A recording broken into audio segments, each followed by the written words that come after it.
everybody, and welcome to this week's episode of Push Start to Listen, where we take a look back at the week in video game news, and we've got some big stuff to talk about tonight, including Nintendo finally announcing its next iteration on the Switch, but it's not exactly what we all thought it was going to be. Why don't we get right into it? So Nintendo finally did it. They've announced the long-awaited refresh, reiteration, half-step, whatever you want to call it, of the Nintendo Switch in the masterfully crafted Nintendo Switch, parentheses, OLED model.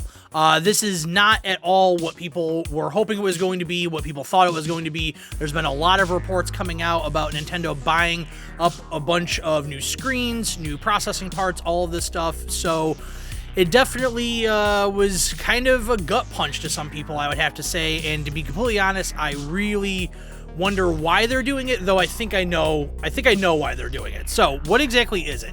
It's essentially the same thing you have already in the Nintendo Switch, slightly bigger screen. It's a 7-inch OLED screen. OLED's most commonly used in cell phones. The original Vita had it, and obviously some nicer, higher-end televisions have it as well. It's very, very nice to look at. It has a better kickstand that goes essentially across the whole width of the screen itself. And it's got a little bit better battery life, it looks like, and I think it has, or I'm sorry, not better battery life, but it's going to be a newer battery. And then it's also got a little bit expanded storage in it. What it doesn't have is any more processing power. It doesn't go to 4K when docked.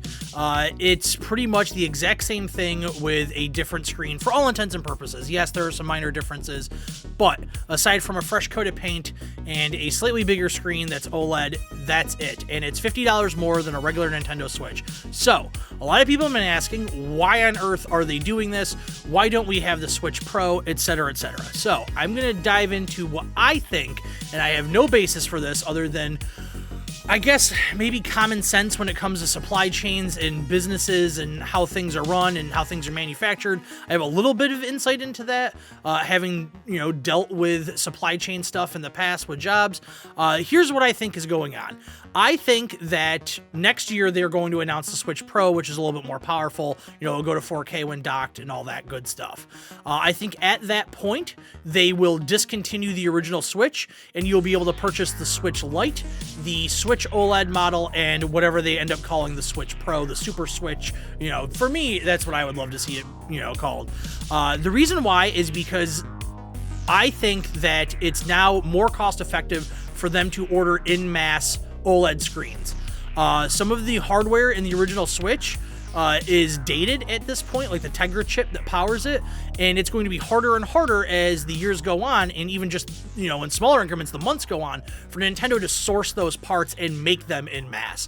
They are eventually going to have to be at the whims of the supply chain and the manufacturers that are making those screens, and if what they can get for the best price are OLED screens, that's what they're going to go with. So I would imagine that, because the Switch Lite is a self-contained unit, they probably have some type of proprietary, partnership with whoever is manufacturing that stuff to keep manufacturing that stuff, because it's its own product in a way. It's a little bit different than the traditional Switch.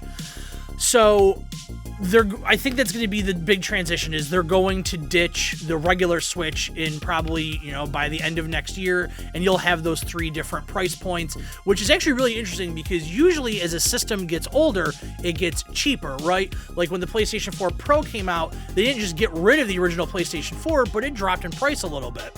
So what you're going to see is, you're going to see that $300 price point that is the regular Nintendo Switch, that's going to disappear. And instead, you're going to have to pay more for a Switch unless you want a Switch Lite. It's honestly, it's not the worst idea in the world. Once the Switch Pro comes out, it makes the Switch OLED like a really inconsequential piece of hardware. Nintendo at this point, they have always been the masters of getting the most out of their systems. I don't think it's a stretch to say that many times Nintendo has found themselves with limited technology versus what PlayStation and Microsoft are coming out with. That's not to say that those systems were worse than their competitors. In many ways, they could be viewed as being better because having that box to contain yourself in causes you to come up with more creative solutions. And we saw what the Wii was. The Wii was a powerhouse. The DS was amazing, and they tried a little bit too hard with the Wii U, and it was a swing and a miss. But then they came back with the Switch, and it's one of the most popular consoles of all time. So the issue now becomes, well, the games that they're making aren't being able to run great on the system. When the Switch first came out, you know what it was. You know that it wasn't as powerful as a PlayStation 4 or an Xbox One. But when you played Mario Odyssey, you can't tell me that didn't feel like a next-gen experience. Like, when I played through that game, I was like, oh my god, I cannot believe that this is running on this hardware. It's incredible. It's amazing. But just not that long ago, I was playing Let's Go Pikachu, and that game was stuttering. I mean, it was chugging along, like maybe 15 frames a second. And that's a tentpole franchise for Nintendo. So if Nintendo's own games aren't going to run well on a regular Switch, like, why keep investing in that technology? They've got to have something on the horizon. It's too soon for them to have a completely new console. I mean, maybe they go like way out of the box and they're like, yeah, you know what? It's the OLED model and the light, and then here's this other thing and it has a different name. I don't see that happening, though. I think they stay with the Switch branding. Switch is a good name. It's not a bad name at all. It's a hell of a lot better name than the Wii U. So yeah, really bizarre choice for Nintendo right now. I'm sure that there's a reason why they had to do this. And this does seem like something that they had to do rather than this is something that we want to do because it benefits our consumer base. I was talking to someone just the other night that was like, oh, I'm going to buy one. And I was like, why? And their answer was, I don't know. I just am. And it's like, if that's your best reason for upgrading, because you're not even really upgrading, the games are going to run the same. It's not all of a sudden they're in 4K on an OLED screen and it's, oh my god, amazing. It's the same game with the same performance, and in many cases, as newer Switch games come out, it's worsening performance. So if you're going to buy an OLED Switch, really kind of take a step back and figure out, like, why am I actually doing this? If you can justify it for yourself, that's perfectly fine, but don't buy one just to buy one. Sony had another State of Play this week, which if you aren't familiar with it, that's essentially their version of a Nintendo Direct. They showed off quite a few different games. I honestly did not have the time to watch the whole presentation, but what I did watch was the gameplay of Deathloop. And I know a lot of people on Twitter have been saying, we've seen too much of this game. It's enough already, like, let's just get to the game coming out in September. And I get that. It's kind of twofold. The game was supposed to be out already, so they have to kind of keep the publicity rolling and the marketing rolling, and really all that's going to end up being is just more trailers and more gameplay. And it's at this point where it's like, it's kind of on you to check out of it. You don't have to watch it. But for me, because this is a game that I'm not, like, super interested in, and Arcane's not a company that I'm have an affinity for. I played a little bit of Dishonored, but it wasn't for me. And then when I heard about, like, the time loop, gimmick to Deathloop, I was like, it's just, it'll be a cool game for some people, but not a cool game for me. But, I haven't been keeping up with every single trailer and every piece of gameplay, so I figured, I'd come into this, with a fresh perspective, and honestly, it really surprised me. I don't think I'm going to go out and get it the day it comes out, because let's be honest, in a year, when that exclusivity deal with Sony is out, that will be on Game Pass for free. So that was where I could potentially see myself playing it, next September, or whatever it ends up being with the timetable. I assume it's a 12-month exclusivity deal. It looks good, though. They have a very certain style they are going for, and it certainly seems like they are hitting it. The banter with the characters seemed really nice, well-written, well-voice acted. It was a little tough to tell about gameplay because there's no HUD elements during the footage. You could tell that it was gameplay, just, no crosshairs, no reticles, no HUD, no health, no stamina meter, power bar, whatever there ends up being to the game.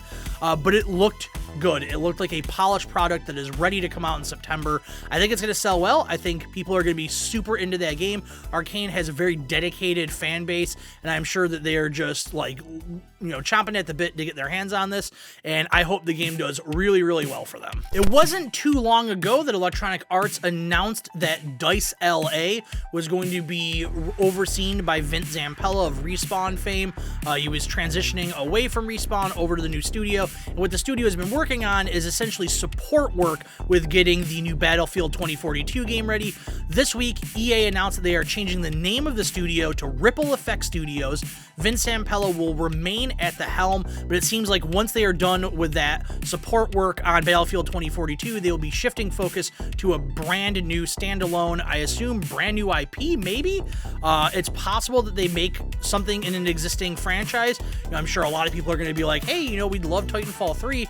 I don't know if that's going to happen. I assume that if that does happen, it would be a Respawn thing, but I'd like to see what they come up with. Vince Zampella has a pretty good track record dating all the way back to his days at Call of Duty. Respawn's been kind of hitting it out of the park. I would have to say, have kind of become EA's golden boy in a way. Apex Legends is super successful. Titanfall 2 has just continued to climb in notoriety and revere with its fan base and player base. It's still getting regular high player counts every day of the week. So yeah, and not to mention, Star Wars Fallen Order, that was a pretty good game. And that was a Respawn game and a not first-person shooter, showing that they can, do something outside of what their comfort zone typically is. So it remains to be seen what Ripple Effect does. My best guess is it's going to be a first-person shooter. EA has really kind of been all in on first-person shooters over the past 20 years or so, and I don't see that trend changing anytime soon. What I would like to see, though, is let's get a first-person shooter with a single-player campaign as good as Titanfall 2. They have enough multiplayer first-person shooters that they don't really need another one. And I know that it's hard for a first-person shooter game to sell without a competitive multiplayer unless it's a very story-driven first-person shooter. Think of like a Cyberpunk, that kind of experience. Deathloop, we just talked about. So I would like to see them buckle down on the story side of things. Do something cool with the first-person shooter genre. Titanfall 2 really had amazing movement and flow. Let's bring that in there. Let's see what they can do with that in a first-person shooter, with new tech, a new refreshed, perspective on things, seeing how that landscape has changed with the rise of Battle Royale, and now starting to see maybe the fall of Battle Royale, because so many games tried to get in on that space and only a handful are left still being popular. So I look forward to seeing what they do. Battlefield 42 looks fantastic. I cannot wait to play that later this year, and I'm sure that Vince's team played a huge role in getting that game up to, the amazing trailer and gameplay that we've seen so far this year. And last up this week, there was a little bit of a teaser trailer shown of a new game coming in the Robocop franchise. Robocop 1 is one of my all-time favorite movies. It's a movie that deserves an amazing video game, but I'm not quite sure if this is the company to do it. It's the team that made Terminator Resistance. Terminator Resistance is kind of like a cult hit, but in terms of it being like a good game, that's really, really debatable. They've done work to the game and they've pleased their fan base, but I really feel like that's a group of people that love Terminator so much they're willing to put up with a bad game. And as much as I love Robocop, I'm definitely not willing to put up with a bad game.